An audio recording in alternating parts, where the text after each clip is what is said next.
On March 11, 2020, the World Health Organization declared COVID-19 a pandemic. In the weeks and months to come, our lives were turned upside down. We're seeing pictures, we're hearing stories of, they're setting up tents outside with ventilators and how we get our hands on this stuff. It just seemed like society was completely disrupted. Everyone's routines were disrupted at work, home, everything. We're in historical times here. Every email had unprecedented times. You heard that. It was just every email had that. It didn't seem real at first, certainly, but then it became real quite quickly, and we just, had to get up to speed in a hurry. We really started in the process early on, which now when I look back at that, I'm very proud of our facility and in our town in general for the work that we put in, thinking this was going to hit us at some point in time. In March 2020, when I was at my previous hospital, I was tasked with developing the preoperative testing for COVID.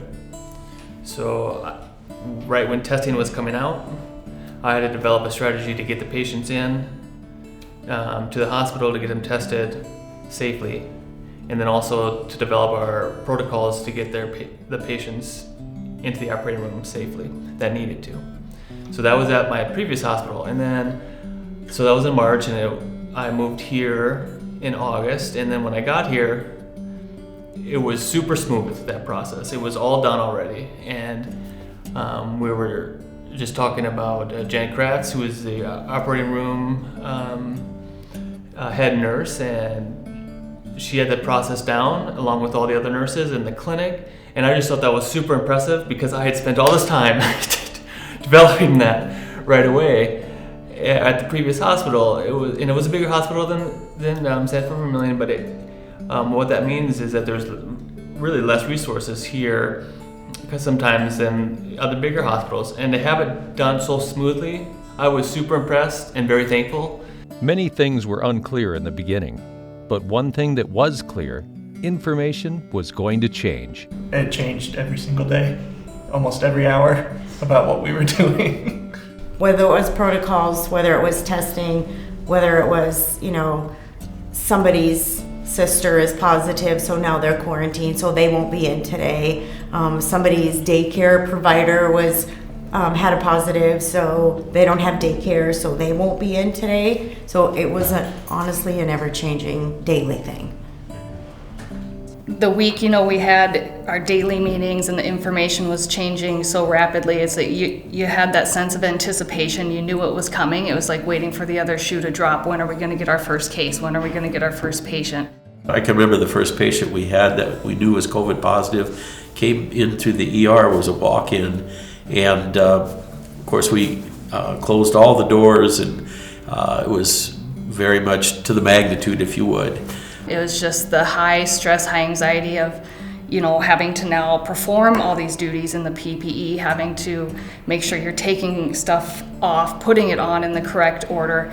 And so, the nursing side of things, we buddied up for a while, coached each other through how to do things, just kind of used a team approach on these first few COVID patients until people, really got comfortable with what they were doing. With so many things changing, some creative solutions were used to help residents transition to the new normal. It was critical at the beginning. I took photographs of staff and put it on brightly colored paper, and they were giant because the residents didn't understand at the beginning of why is everybody masked and who are you? And so that turned out to be, kind of a funny way to reconnect. For a long time, no family could visit Dakota Gardens. Understanding the need for a connection, a clear plastic barrier was installed to allow families to see the residents again. This was a project that had an immediate impact on everyone. Some of the family hasn't seen their mother or father for a while, or daughter, or whatever you want to say. I mean, they got me here that they got to see their family.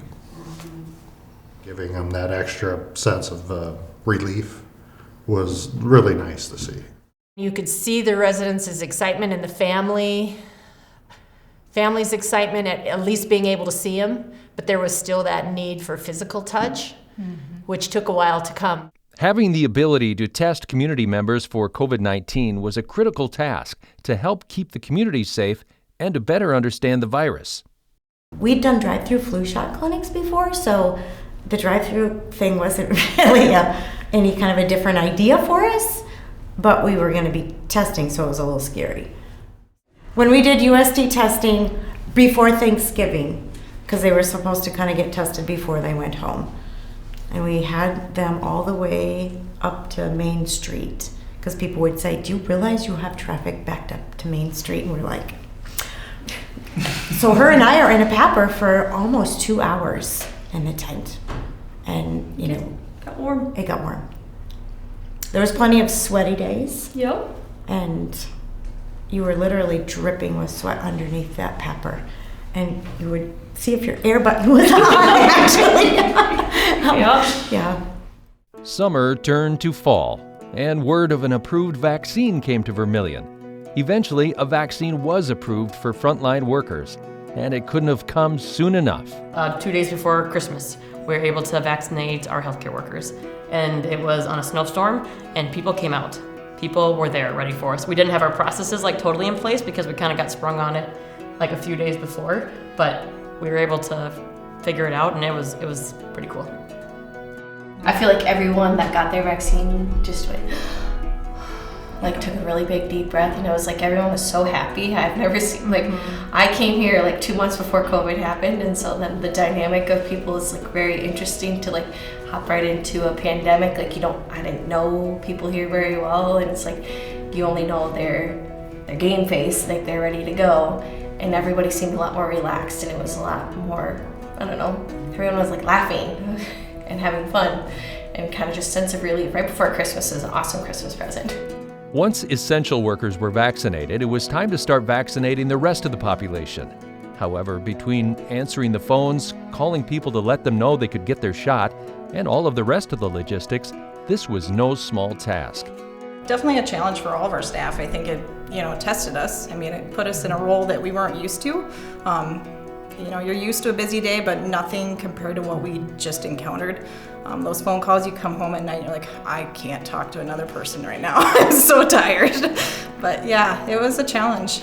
Our biggest vaccine day was like 650, and that was a lot that day, but we've become a very fine-tuned machine. Yes. And on Tuesday we did over 500, and we were done within 4 or 5 hours. So we've gotten very good at drawing vaccines.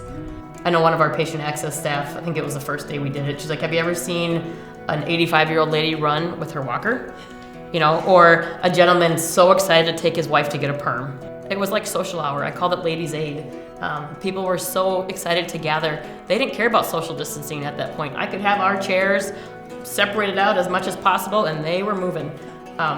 One of the gentlemen that we had, his wife was sitting down, and he was coming behind him. He was walking down that hallway, and she says, oh, come sit here, honey. And she looks at him, I'm going to go see my friend. And he goes down to the other end and sat with his best friend, and they talked for 15, 20 minutes. It was so exciting for them to get out and see their friends. It's been gratifying, honestly. Those patients that were waiting for so long to go see their grandkids or, anything in general. I mean, they were so gracious to us when we finally called them and were able to give them that shot finally. Everyone's hard work, at all levels, did not go unnoticed. I guess I thought I was safe here. And I listened to the news, but I never felt like, I was in trouble of any kind, or that, the world was coming to an end or something. So I felt safe here. Just that they were taking good care of me, and they were doing what they were supposed to, like I say, with Mass. Ever since I've lived here, I've liked it, and I've been taken good care of, and I don't feel any. I'm not fearful. All of the departments did a great job, I think, adapting I think our nutrition services did a great job with, like I said, some days we didn't know coming in how we were going to serve. Not necessarily, boxes, no boxes, are we going to be in person, are we not? And just the adaptability of, I think, really every employee here was pretty impressive. I really have to commend my whole clinic staff and everybody that I worked with, because they pulled hard. They really did what they needed to do. It was a scary time. People didn't know what was going to happen. And, it was like, are they now putting their families in danger because they're coming to the clinic? But on the other hand, everything was cleaned so well and sterilized and, kept up that, we weren't taking it home to our families. We didn't catch it there. So that was a very good thing. And everybody was so good. We have a good team, and I'm very happy about that. I'm proud of the team of IDT managers that we have, and also my staff. My staff did just a wonderful job. Our community really stepped up and provided volunteers when we asked, whether it be retired nurses or even active nurses who aren't practicing right now, but to be able to push through 700 vaccines in a day, we really needed those volunteers, and they were just amazing in greeting it. And it was emotional for them too, to come through. Once they were, once they felt safe, once they were vaccinated, they were taking care of their community, and that meant a lot for them. Attitudes always remained very high. Now we tend to laugh at each other a lot of times, which is good. But I don't think, in my mind or in what I saw, that it ever really put a big damper or a big hit on our culture here. I think everybody really kept the same consistent positive attitude, and I think that's kind of a reflection on how our outcomes eventually turned out.